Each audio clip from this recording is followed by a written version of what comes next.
Hello மக்கள் எல்லாம் எப்படி இருக்கீங்க? நல்லா இருக்கீங்களா? நான் சென்னையிலேருந்து கிளம்பி கொஞ்சமாக திருநெல்வேலிக்கும் போகிற வேலை இருந்தது. ட்ரெயினில் போயிட்டேன். ட்ரெயினில் போய் இறங்கிட்டு திருநெல்வேலி ஜங்ஷன்லேருந்து திருநெல்வேலி நெல்லையப்பர் கோயிலுக்கு போகலான்னு சொல்லிட்டு நாங்கள் போனோம். அதுக்காக தான் மெயினாக அங்கே வந்தோம். அப்படியே போயிட்டு வெளியே வந்து பஸ் ஸ்டாண்டில் பஸ்ஸில் போகணுன்னு சொன்னாங்க. அதனால் நாங்கள் ரயில்வே ஸ்டேஷன் விட்டு வெளியே வந்தாவே பஸ் ஸ்டாண்ட் இருக்குது.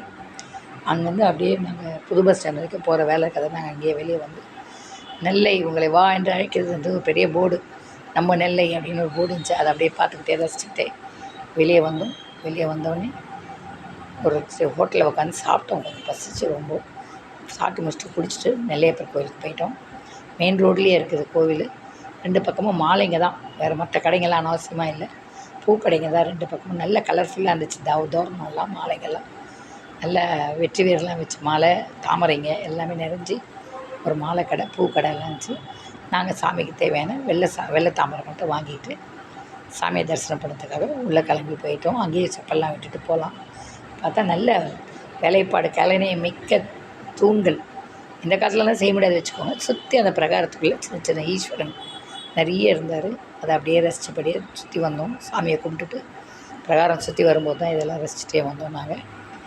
அதை அப்படியே பார்த்துட்டோம்னா அம்பாள் சன்னதியும் அங்கேயே இருக்குது. காந்திமதி அம்மாள் அவங்க பேர். இது தலைவிருட்சம்னு சொன்னாங்க. தலைவிருட்சம் அங்கே மூங்கில் தான்.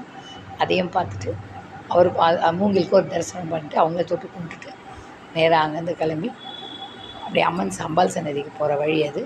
அப்படியே மெதுவாக கிளம்பி போனோம். ஆனால் பாழடைஞ்சதுனால கொஞ்சம் பண்ணியிருக்காங்க. இருந்தாலும் மண்டபம் வந்து ரொம்ப பழமையானது தான் கோவில். பார்க்க நல்லா இருந்துச்சு. அந்த கோபுரங்கள்லாம் பார்க்கும்போது ரொம்ப லட்சணமாக இருந்துச்சு. கோயிலுக்குள்ளே நமக்கு ஃபோட்டோ எடுக்கிற அனுமதி இல்லாததால் வெளிப்பக்கமே இருந்து எடுத்தோம். அதை அங்கே போயிட்டு அம்பாளையும் தரிசனம் பண்ணோம். தரிசனம் பண்ணுறதுக்கு உள்ளே போயிட்டு திருப்பி அங்கேயும் ஒரு பிரகாரத்தில் ஒரு சுற்று.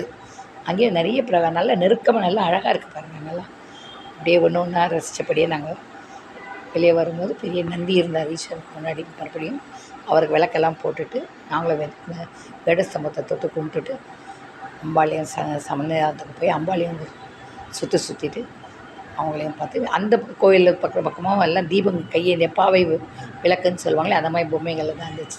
சிலைகள் அவங்களெல்லாம் தரிசனம் பண்ணிட்டு இங்கே வந்தோம். இங்கே ஒரு விநாயகர் சன்னதி இருந்துச்சு. அப்படியே அம்பாள் சன்னதிக்கு அதுக்கு எதிர்க்கவே அம்பாள் சன்னதி உள்ளே போயிட்டோம். உள்ளே போயிட்டு சாமியை தரிசனம் பண்ணிவிட்டு அப்படியே வெளியே வரும்போது பார்த்தா அங்கே வெளிப்பிரகாரத்துலேயும் சில பல கோயில்கள் இருந்தது. அந்த தெப்பக்குளம் இருந்துச்சு. சிறந்த சுற்றி அம்பாள் சன்னதி சுற்றி வெளியே வந்தால் அந்த குளம் இருந்துச்சு. குளத்துக்கு ஒரு வழியாகவும் அதுக்கு 3 வழியாக இருக்குது குளமே. இந்த மாதிரி தான் பாதை விட்டுருக்காங்க. ரொம்ப நல்லா இருந்து ரசிச்சுக்கிட்டே தான் நாங்கள் போனோம். அப்படியே பார்த்து முடிச்சுட்டு வெளியே வந்தோம். வெளியே வந்து பக்கத்துலேயே இருக்கிற இன்னொரு கோவில் இருந்துச்சு. அதுக்குள்ளேயும் போயிட்டு அதுலேயும் அப்படியே பார்த்து ரசிச்சுட்டு வெளியே வந்தோம். அங்கே தான் அப்போ தான் நாங்கள் பார்த்தோம். அந்த கோயிலில் வந்து உள்ளுக்குள்ளேயே வந்து சூரியன்லாம் விழுகிற மாதிரிலாம் கட்டியிருக்காங்க. அந்த காலத்துலேயே இவ்வளோ அருமையாக இருந்தது தெரியுங்க. நீங்களும் ஒரு முறை போய் சுவாமியை தரிசனம் பண்ண